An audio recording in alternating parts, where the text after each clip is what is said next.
Okay, so now we're going to get into the ultimate sandbag shouldering. This is a great exercise for a few different reasons. It starts to teach a person about deceleration. Always remember that injuries don't happen on acceleration, they happen on deceleration. People can't put the brakes on, and that's where you're more than likely to see injuries occur. So it's starting to work on that, which for safety, again, for quality of life is a great skill to teach somebody. Also, again, there's some power involved. We have to really accelerate also to get the bag up, because I'm literally going to be taking the bag from the ground up and lifting it over my shoulder. A lot of people will argue also it is a functional, however you want to define functional, a functional type movement, right? Picking up something, throwing it over your shoulder. Whether it's just picking up a kid, right, just to hold them in close to you, picking up a bag of salt for my water softener, picking up like anything, it's just a very functional, something that somebody would do in everyday life. So you got a functional movement, we have deceleration, teaching the body, so keeping somebody, I guess, injury prevention, if you want to say with that. That being said, risk reward. There is some risk where if you get someone who's never, again, a deconditioned person or going from the ground, especially if you have a taller person, and to me, taller means 5'10" and above, right? So we get into 5'11", 6 foot and taller. Going to the ground, from just a leverage standpoint, they're a little bit of a disadvantage. And add on top of that, if they are a little kyphotic, and again, slightly rounded in the upper back.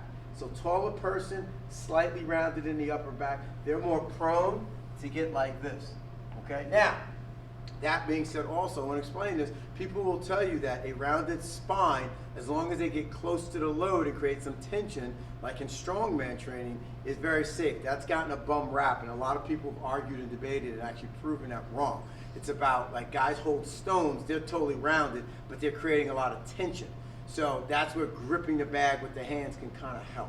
Again, these are things I'm putting out there so you as a coach should be aware of this and things you want to be looking and assessing as you're having somebody perform this movement. Great exercise, but again, even good things can go sideways fast.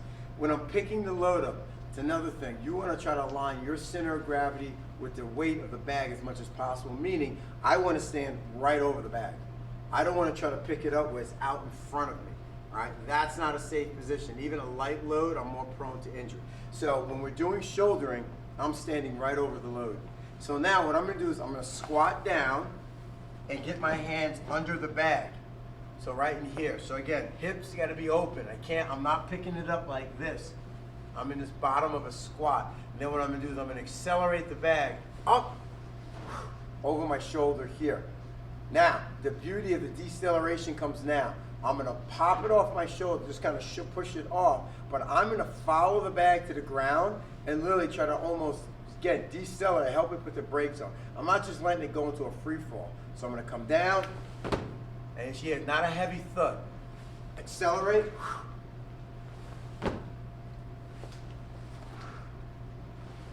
Notice my hips are traveling down with the bag. I'm not just dropping it and then coming down. I'm going down with the bag. So this is, again, you got someone going up and down, going through this big range of motion, so guess what? Heart rates are gonna climb. So that's why we love it. In a HIIT workout, where we're trying to get those heart rates up, this is an awesome movement.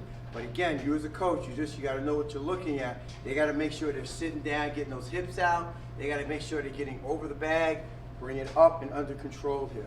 If this is another one where, if you see, like a kettlebell swing, if you see someone getting fatigued to the point they can't maintain proper form and alignment, even if there's 5 seconds left, say, stop, all right? There's nothing, don't have them continue through where they're starting to stand upright around their back. It's not worth the risk of injury. So they're 20 seconds in, you see they're starting to get cooked and they can't maintain their form, say, okay, stop, wait till, good, all right? Let the clock run out, right? Recover, and then they start again.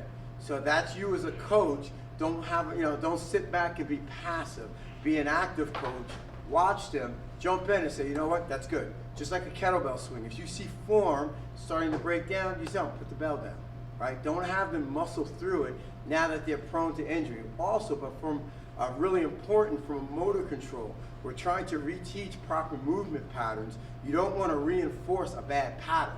So they may start great, but as they start fatiguing and the body starts breaking down, remember the brain, we got a lot of messages going on. So I don't want them to start learning it in bad form. So once you see the form going sideways, terminate set, they're good, they're good. Their goal, and you can tell them, is that you can finish the whole set without having to take a break. But don't sacrifice quality just to get through the set.